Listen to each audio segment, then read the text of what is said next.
Hello anh em, mình là Nas đây. Chào mừng anh em đã quay lại với chuyên mục tiêu điểm nhân vật của Maximum Gaming. Trong video ngày hôm nay, chúng ta sẽ nói về anh chàng Ryu trong tựa game Street Fighter đình đám của giới 8X và 9X. Và như thường lệ, Maximum muốn thách đố fan cứng của dòng game như sau. Không giống như Ken là một con ông cháu cha, Ryu phải đi làm thuê để có tiền đi phượt. Nghề của Ryu là gì?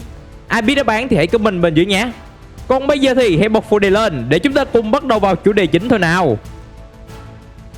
Chắc hẳn là các anh em cũng đã không mấy xa lạ với các nhân vật chính diện của tựa game Street Fighter này phải không nào? Ryu nhà chúng ta đích thực là một khuôn mặt thương hiệu. Kể cả những ai không chơi nhiều game đối kháng thì cũng phải nghe danh anh chàng tóc đen mặc áo karate màu trắng và chưởng Hadouken. Nhưng không phải ai cũng hiểu được rằng Ryu không đơn thuần là một võ sĩ xuất hiện vào phút chót để lá xít trùm cuối rồi mang danh người hùng cụ thể. Cốt truyện của người anh hùng bất đắc dĩ này cũng khá là ly kỳ và đầy bi đát lắm đó nha. Để có thể hiểu rõ vấn đề thì ta bắt buộc phải quay ngược dòng thời gian, trở về thời thơ ấu của Ryu cái đã. Khi còn rất nhỏ, Ryu đã mồ côi và không có ký ức về cha mẹ ruột của mình. Sự thật đằng sau việc họ còn sống hay chết thì vẫn luôn là một bí ẩn nhà phát hành không tiết lộ. Anh được một võ sư tên là Goken tìm thấy, nhận nuôi và dạy dỗ cho một võ đường hẻo lánh. Dù có võ đường riêng, Goken vẫn là lúc quay về viếng thăm sư phụ và người huynh đệ Akuma của ông. Ryu là một trong số ít người chứng kiến được khung cảnh Goken và Akuma tập luyện trong hòa bình với nhau, cùng với sư phụ Gotetsu của họ. Một thời gian sau, các cuộc viếng thăm đó chấm dứt khi mà Akuma hoàn toàn để cho sức mạnh của sát khí chiếm lấy thân thể và lý trí để vượt mặt và giết chết Gotetsu. Goken sau đó vui mình vào việc rèn luyện nhánh võ thuật riêng, hoàn toàn trái ngược với Akuma và chấp nhận huấn luyện thêm một thằng đồ đệ. Nhóc này là đứa con hư hỏng gốc Mỹ của người bạn thân nhất của ông và nó tên là Ken Masters. Ken nhanh chóng trở thành một người anh em đồng lửa không thể tách rời và là một đối thủ rèn luyện lý tưởng với Ryu. Và Ryu kể từ giây phút đó coi Ken như người anh em ruột thịt của mình. Khi Ryu 23 tuổi, Goken tin rằng Ryu đã sẵn sàng rời khỏi võ đường và chu du khắp thế giới để thử thách và trau dồi kỹ năng võ thuật của mình trước những võ sĩ mạnh nhất trên khắp mọi miền. Người huynh đệ đồng hành, Ken, cũng cùng một lúc hoàn tất quá trình huấn luyện với Ryu và anh đề nghị một cuộc tranh đua ngoài đời thật. Đó là cá cược xem ai sẽ trở thành võ sĩ vang danh thiên hạ trước kẻ còn lại. Trong khi Ken quay về quê hương nước Mỹ thì Ryu lại du ngoạn sang Thái Lan để một mình tham gia giải đấu chiến binh thế giới World Warrior lần thứ nhất. Đối thủ đầu tiên mà Ryu muốn hạ gục nhất để chứng tỏ bản lĩnh của mình trước mặt thiên hạ là Sagat, ông hoàng của môn võ Muay Thái, một dạng võ thuật đang được vinh danh là vô địch thiên hạ lúc bấy giờ. Trong giải đấu chiến binh thế giới lần 1, Ryu đánh bại tất cả những kẻ thách thức từ quốc gia này đến quốc gia kia. Và cuối cùng, Ryu cũng đặt chân đến Thái Lan. Tuy nhiên, những chiến thắng nhỏ nhặt vừa rồi chẳng mang lại cho Ryu đủ tiếng tăm để cho Sagat để tâm đến anh. Chính vì thế, anh quyết định thay đổi status võ sĩ vô danh của mình bằng cách hạ gục càng nhiều đấu sĩ Muay Thái càng tốt. Các chuỗi đại bại của những đấu sĩ tại Thái Lan dưới tay của Ryu đồng nghĩa với việc môn Muay Thái đã bị bôi nhọ. Và tin đồn đáng giận rung người đó cũng truyền đến tai Sagat. Để bảo vệ danh dự của Muay Thái, Sagat cuối cùng cũng đứng ra khiêu chiến với Ryu như anh ta muốn. Đối với Ryu, đây là cơ hội vàng để nhanh chóng có thể thắng kèo cá cược với Ken. Chỉ cần chiến thắng tại đây là Ryu sẽ vang danh thiên hạ. Tuy nhiên, chính cái tính khí háo thắng đó của Ryu đã để cho anh bị nhấn chìm bởi Satsui no Hado, sức mạnh sát khí y hệt như người sư thúc Akuma. Ryu tấn công Sagat bằng một đòn Shoryuken chí tử, nhưng may mắn thay cho ông hoàng Muay Thái là nó không đủ để đoạt mạng hắn ta. Thế nhưng cú đánh thốn đến tận đốn này đã không chỉ khiến cho Sagat bất tỉnh mà còn để lại trên ngực hắn ta một vết sẹo lớn.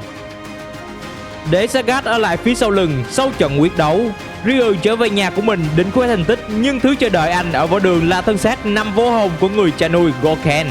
Sau khi nhận ra Akuma chính là hung thủ đằng sau vụ án mạng này, Ryu xung máu thiên địa và chạy đi khắp thế giới để tìm người đàn ông này để đòi nợ máu. Anh chạm trán và chiến đấu với Akuma trên một hòn đảo hẻo lánh mang tên Goku Entou và một cách ngạc nhiên, anh đã thắng trận. Tuy nhiên, thắng vẫn chưa đủ đối với Ryu, anh muốn Akuma phải chết. Nhưng anh đâu có ngờ rằng Akuma đã cố tình thua để kiểm tra trình và thái độ của Ryu. Và ông đã xác minh được cái giả thuyết mà ông cá về thằng đàn con này tràn ngập trong người nó toàn là sát khí. Ông bảo Ryu sở hữu sức mạnh tương tự như bản thân ông và cho anh biết về sự thật của sức mạnh Satsui no Hado, một loại sức mạnh ăn mòn những võ sư sở hữu nó. nhưng đồng thời ban cho họ nguồn năng lượng dồi dào để chiến thắng, mặc cho điều đó đồng nghĩa với việc giết chết đối thủ. Dứt lời, Akuma dùng nắm đấm của mình để đập tan hòn đảo rồi biến mất, để lại một mình Ryu lạc trôi trên mặt nước. Một thời gian sau khi thoát khỏi hòn đảo, Ryu chiến đấu với Ken trong một trận đấu giao hữu nhưng không thể giành được chiến thắng. Ken nhận ra Ryu không phải là chính mình kể từ khi anh bạn chiến thắng Sagat ở Thái Lan. Ken đưa cho Ryu chiếc băng đồ màu đỏ của mình như một lời nhắc nhở hãy luôn tập trung. Ngay sau đó, một fan cứng của chàng võ sư vô địch thế giới tên là Sakurai đến bái sư. Tuy nhiên, Ryu trả lời rằng bản thân anh vẫn còn nhiều điều phải học và tạm làm hài lòng cô nàng hâm mộ bằng một tấm ảnh kỷ niệm. Tại một thời điểm nào đó, Ryu được tìm thấy bởi Sagat, người đang ham muốn một trận tái đấu để trả thù. Ryu từ chối lời thách đấu vì Sagat vẫn chưa hoàn toàn bình phục sau trận đấu cuối cùng của họ, nhưng Sagat vẫn kiên quyết đánh cho bằng được. Ryu đành giả vờ để cho Sagat chiến thắng vì không muốn gây thêm thương tích cho đối phương. Một phần cũng vì anh hiểu bản thân đã không xứng đáng với chiến thắng lần trước do anh đã để Satsui no Hado kiểm soát. Khi Ryu nằm dưới sàn, Sagat hài lòng và bỏ đi. Nhưng sau khi suy nghĩ kỹ lại, hắn mới nhận ra rằng Ryu đã không nghiêm túc trong trận chiến vừa rồi và tuyên thệ sẽ chiến đấu với anh ta một lần nữa. Ryu tiếp tục cuộc hành trình rèn luyện nhưng luôn gặp rắc rối với những dòng suy nghĩ mà Akuma đã khắc ghi vào trong đầu anh. Cuộc đụng độ kế tiếp của Ryu là với Rose. Cô là học trò duy nhất của M. Bison, một thủ lĩnh của tổ chức tội phạm Sadalu. Rose cảnh báo với Ryu rằng anh ta không thể đánh bại Bison trừ khi chiến đấu với toàn lực, kể cả khi cái giá phải trả là linh hồn của chính mình.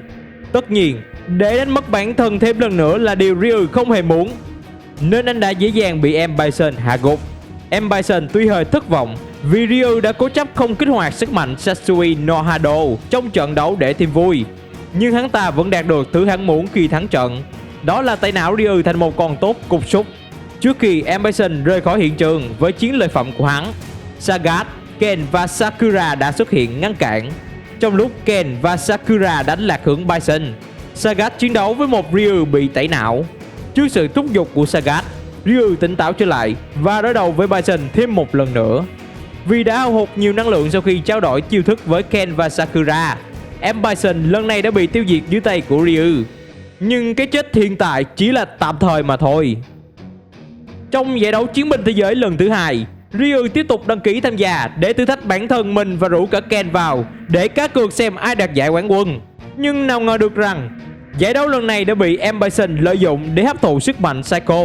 Tuy nhiên, tham vọng không đáy của Bison kỳ này đã quay ngược trở lại với hắn ta vì hắn dám đá động đến Akuma. Nếu như sức mạnh sát khí của Ryu vừa rồi đã ấn tượng đến mức nào, thì hắn tự nghĩ sức mạnh của Akuma sẽ mạnh mẽ hơn chục lần. Đó là một nguồn tài nguyên không thể bỏ qua đối với Bison. Và cuối cùng, khi Ryu vào được vòng chung kết, Akuma đã tranh ngang và đối đầu với M. Bison trực diện.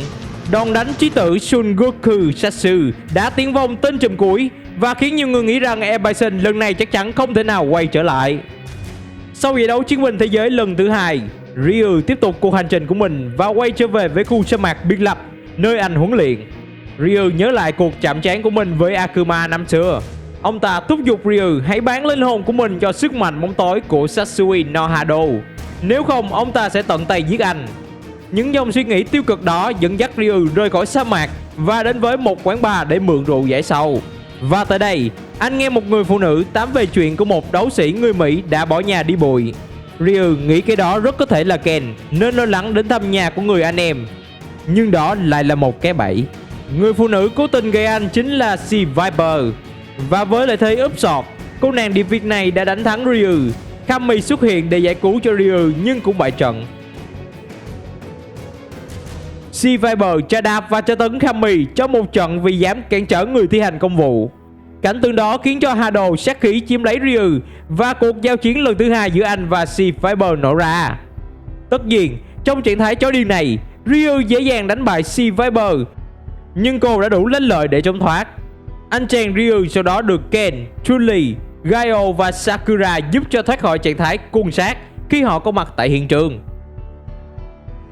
Ryu sau đó được đưa đến biệt thự của Ken và hiểu được lý do vì sao mình đã trở thành mục tiêu của bọn xấu, tổ chức SIN, một bộ phận vũ trang của Sadalu và tên thủ lĩnh Seth đang muốn thu thập dữ liệu chiến đấu của Ryu để cho bản thân hắn ta có thêm mạnh hơn.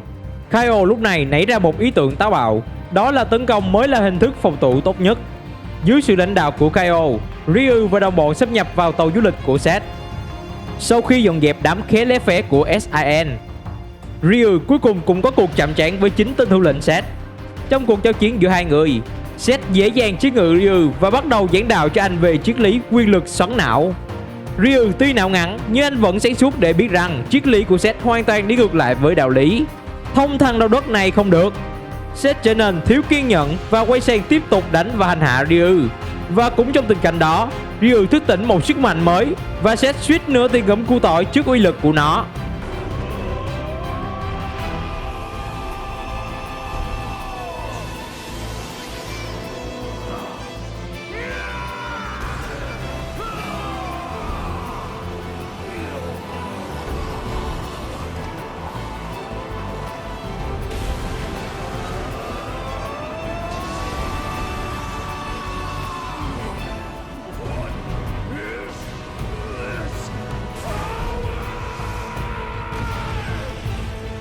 Hắn ta thoát chết và trốn thoát vì Ryu chưa thể kiểm soát sức mạnh mới có của mình. Tuy nhiệm vụ thất bại, nhưng ít nhất họ đã mua được khá nhiều thời gian. Vì tên Seth sẽ không dám hó hé sang tìm nữa cho đến khi hắn ta bình phục thương tích. Để tiếp tục nâng cao kỹ năng của mình, Ryu chẳng do dự gì mà đăng ký tham gia vào giải đấu của World Warrior mới. Trong cuộc tỷ thí lần này, anh gặp lại Sakura. Cô nàng vô cùng thích thú khi có cơ hội thách thức bản thân mình trước thần tượng võ thuật của mình. Và Ryu cũng rất sẵn lòng tiếp chiêu của cô nàng. Đương nhiên là Sakura vẫn còn phải chăm chỉ hơn nhiều mới có thể bắt kịp Ryu. Tuy bại trận lần này, nhưng nó đem lại cho cô thêm cái động lực, chứ cô không hề nản chí. Kế đó, Ryu cũng có dịp gặp lại Sagat một lần nữa. Hai người lao vào đánh nhau một cách nghiêm túc. Và lần này Ryu đã thắng trận đường đường chính chính. Và với chiến thắng đó, anh đã dành cho mình một chiếc vé vào vòng chung kết.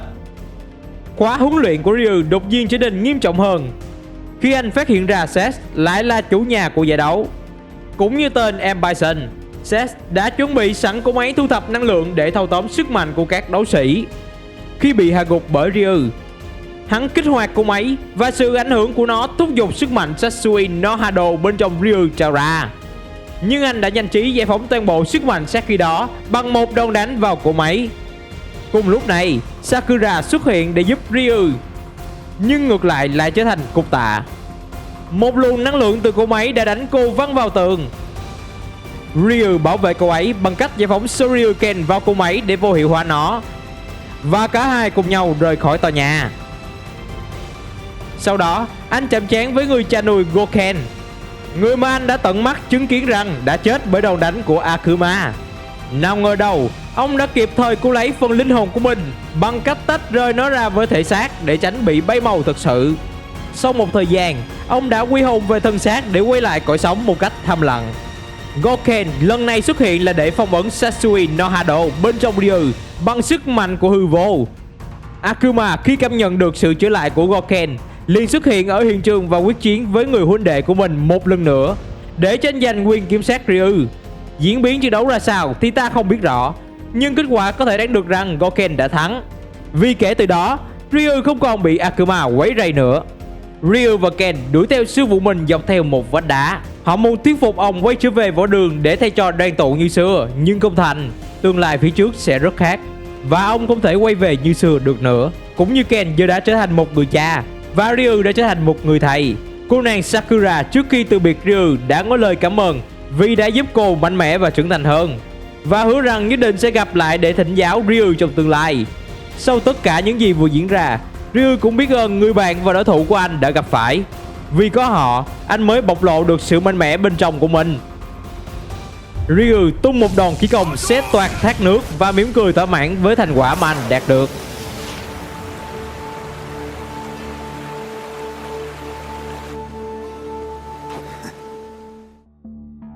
Một vài năm sau đó, Ryu lại tiếp tục bị sức mạnh của Satsui no Hado bên trong làm khuấy động tâm trí.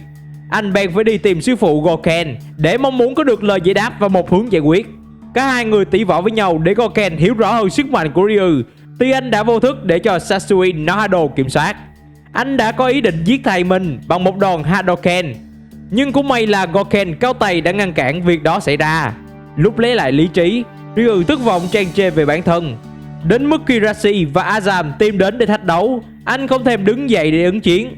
Điều này khiến Rashi bối rối vì theo nguồn internet, dân mạng đồn đại rằng Ryu sẽ không từ chối bất kỳ cơ hội nào để rèn luyện võ thuật. Goken cũng cảm thấy lầm lạ với thái độ hiện tại của Ryu, nên ông đã khuyến khích cậu học trò bằng câu nói. Câu trả lời nằm ở trọng tâm của trận chiến, nghĩa là trong lúc chiến đấu, mục đích không phải là để tìm hiểu đối phương, mà là còn để hiểu rõ chính bản thân mình. Nghe theo lời sư phụ, Ryu cuối cùng cũng đứng dậy và đánh nhau với Rashid và chiến thắng. Rashid thiện chí nhận thua toàn phần và cảm ơn Ryu vì cơ hội thỉnh giáo này. Khi Rashid rời đi, Ryu quyết định rằng mình cũng nên lên đường và tìm hiểu rõ hơn về sức mạnh của mình. Goken dặn anh nên ghé thăm ngụy huynh đệ Ken trước tiên, vì cậu ta sẽ luôn chấp nhận lời thách đấu của Ryu, và nếu như có sự cố gì thì Ken sẽ có đủ bản lĩnh để giải quyết nó. Ryu và Ken gặp nhau ở Brazil. Ken được Goken kể về cuộc đấu tranh của Ryu với Setsui no Hado, nên anh sẵn lòng chiến đấu hết sức mình để giúp Ryu tìm hiểu thêm về sức mạnh của anh trong lúc đấu đá. Khi trận đọ sức kết thúc, Ryu là người chiến thắng, nhưng anh chàng vẫn lo lắng về Setsui no Hado, vì kể cả khi đánh cân tài cân sức với Ken như vậy mà anh vẫn chưa có một manh mối nào để kiềm chế được nó.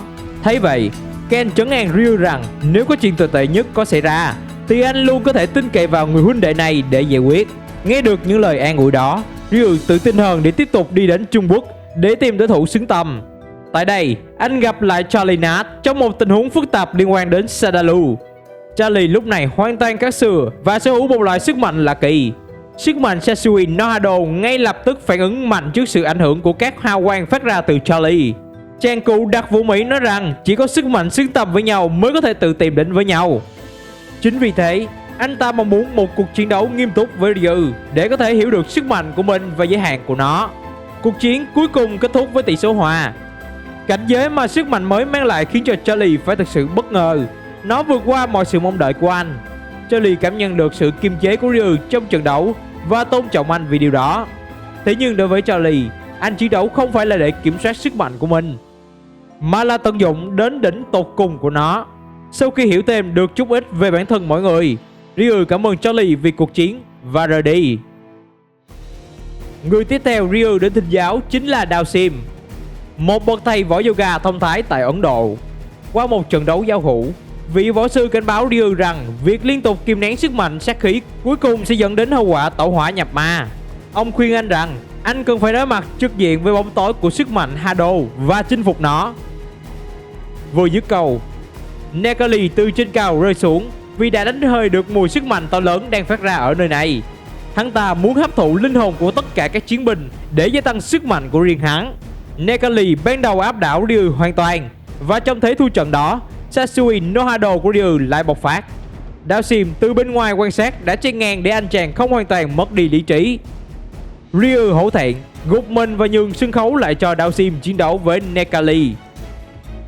Trận chiến bị cắt ngang khi mà một vật thể kỳ lạ che lấp mặt trời tạo nên một hiệu ứng nhật thực. Cảnh tượng đó khiến cho Ryu cảm nhận được sự tái xuất của M. Bison đang rất cận kề. Lời mời triệu tập các đấu sĩ vì công lý được phát tán ra, và nó đã đến tai của Ken và Ryu. Thế nhưng anh bạn áo trắng không thể làm được gì thêm nếu như vẫn chưa thể giải quyết được Setsui no Hado. Ken tự tin nhận lời gánh luôn phần của Ryu trong nhiệm vụ đợt này, để cho người huynh đệ có thêm thời gian để rèn luyện. Khi Ryu cuối cùng cũng sẵn sàng nhập trận, thì Nekali một lần nữa đến viếng thăm anh để chặn cổng và để hấp thụ linh hồn của anh. Nhưng lần này đã khác. Ryu đã hoàn toàn có thể chuyển hóa sức mạnh Setsui no Hado thành một dạng năng lượng riêng của mình trong chiến đấu. Nekali dính chưởng và tán chảy đi trước sự thật không tưởng rằng trên đời này có một chiến binh mà hắn ta không thể hấp thụ. Khi trận đấu chấm dứt, đó cũng là lúc Ken và các đồng minh vừa quay trở về. Họ nhất trí quay trở về căn cứ Sadalu lần thứ hai để chấm dứt tất cả một lần và mãi mãi. Và tại đó, Charlie Nash hy sinh bản thân mình để sử dụng sức mạnh đến mức tuyệt để. Anh đã làm suy nhược Bison một cách đáng kể, và mọi hậu sự đều được giao phó cho Ryu khi anh bước lên sàn đấu đối mặt với M. Bison lần cuối cùng. Sau một trận chiến đấu dài và hoành tráng, Bison vẫn chưa có dấu hiệu bỏ cuộc, cho đến khi Ryu kết liễu hắn ta bằng đòn Hadoken và được pha trộn thêm sức mạnh của hư vô. Cơ thể của Bison bắt đầu rạn nứt vỡ. Tuy nhiên, trước cảnh tượng bản thân mình sắp tan biến, Bison vẫn cười. Có lẽ là vì hắn biết hắn vẫn còn sức mạnh để đánh. Chỉ là cái thân xác hiện tại quá yếu mà thôi. Em Bison luôn tự tin rằng hắn là bất tử và sẽ sớm quay trở lại thêm một lần nữa. Còn trước mắt, khi thân thể của em Bison nổ tung, cái căn cứ cũng sụp đổ theo. Ryu đã có một pha cứu bồ cùng lúc bằng sức mạnh Denjin Hadoken để giúp cho Chun-Li và một bé gái thoát chết khi các trụ cột tòa nhà rơi xuống và bốc cháy. Tổ chức Sadalu chính thức tan ra sau sự kiện đó. Nhưng mối hiểm họa em Bison có hoàn toàn bị sát sổ chưa thì vẫn là một ẩn số. Khi Ryu đạt độ tuổi 33, anh vẫn tiếp tục cuộc hành trình của mình trở về thành đấu sĩ thực thụ. Còn Ken lúc này đã trở thành một người cha full time, nên mối quan hệ huynh đệ đồng môn của họ đã phơi nhạt đi một cách đáng kể. Sau một thời gian dài vắng nhà ở Nhật Bản, Ryu nhận được lời mời đến một quán trọ suối nước nóng từ Ken. Tại đó, Ken giới thiệu cho Ryu thằng nhóc học trò của mình tên là Sean. Cả ba người sau đó đi xem trận chung kết tranh giải đồ vật giữa Zangief và Hogan để hàn gắn mối quan hệ lâu năm không liên lạc. Có thể là vì sau khi xem xong trận đấu đó, máu cạnh tranh của Ryu lại rộ lên nên anh đã đăng ký tham gia giải đấu Chiến binh thế giới lần thứ 3 để thỏa thích nắm đấm của mình. Tại giải đấu, dù cho các đối thủ của thế hệ mới này có tiềm năng đến mức nào, không ai có thể sánh bằng với Ryu. Hiệp đấu đáng chú ý nhất của vị cựu quán quân chính là khi anh phải chống lại Hugo, người có thể lãnh đủ Shinsoryu Ken mà vẫn có thể tiếp tục đứng dậy chiến đấu. Ngoài ra, Ryu hoàn toàn bất bại. Đó là cho đến khi anh gặp phải Oro, một lão thầy tù 140 tuổi. Ông ta đánh bại Ryu một cách khâm phục khẩu phục. Oro muốn Ryu bái sư làm đồ đệ của ông để cho ông chính thức có một người kế thừa xứng đáng. Sau khi ăn hành bởi Oro, Ryu đi bán hành ngược lại cho Sean vì Ken liên tục năn nỉ cả hai phải đòi sức thỉnh giáo. Nhóc Sean bị hạ gục một cách dễ dàng chỉ sau một cú Hadoken vì nhóc luôn lộ ra sơ hở khi tung đòn tấn công. Để có kinh phí đi chu du khắp nơi trên thế giới, Ryu tham gia làm đối tác trong nhóm đấu vật chuyên nghiệp của Hugo trong một khoảng thời gian ngắn trước khi tiếp tục lên đường. Đó chính là tất cả những gì Ryu đã trải qua xuyên suốt nhiều tựa game. Thật ra mà nói thì hết 50% là ngồi, không tu luyện mất tiêu rồi. Câu chuyện của Ryu cũng không sâu sắc cho lắm, nhưng vì mang trên người hào quang của nhân vật chính nên lúc nào sân khấu trình diễn và cùng hội chót đều thuộc về anh. Bài học mà Maximum nghĩ ta có thể rút ra từ hành trình của Ryu đó chính là dục tốc bất đạt. Và để giúp người thì trước tiên phải giúp mình trước đã. Bởi có những con người mang một lối sống rộng lượng, luôn luôn hy sinh và chịu thiệt thòi để đi giúp đỡ mọi người, nhưng cá nhân họ lại hao mòn từng chút một. Tốt nhất là nếu như bản thân ta chưa nằm ở vị trí ổn định để cho đi thì hãy tập trung vào bản thân trước. Chính vì thế, ông bà ta cũng đã có câu nói: có thực mới vượt được đạo, quả không hề sai. Như vậy, khi thành đạt, không chỉ có một người mà 10 người, 100 người ta cũng có thể giúp đỡ. Đúng, tuy ở trước mắt, bản thân ta cũng như người ngoài nhìn vào sẽ nghĩ mình thật ích kỷ, nhưng chỉ cần mình hiểu mình và người thân quen hiểu mình là được. Cũng giống như Ryu tự nhận ra bản thân mình chưa thể giúp ích và Ken đã cổ vũ và thông cảm cho anh. Nếu như Ryu không kiên nhẫn chờ đợi mà xông pha mặt trận khi thiếu sự chuẩn bị chu đáo, rất có thể em Bison đã không thể bị tiêu diệt. Hoặc nếu hắn có thể bị tiêu diệt đi chăng nữa, cái giá phải trả khả năng cao là vô cùng đắt. Nhiều khi lại là một mạng đổi một mạng. Các anh em có đồng tình với phân tích của Maximum? Nếu thấy video thú vị thì đừng quên like và subscribe nhé. Và comment bên dưới chủ đề hoặc nhân vật kế tiếp mà các anh em mong muốn tìm hiểu. Hẹn gặp lại các anh em trong video sau.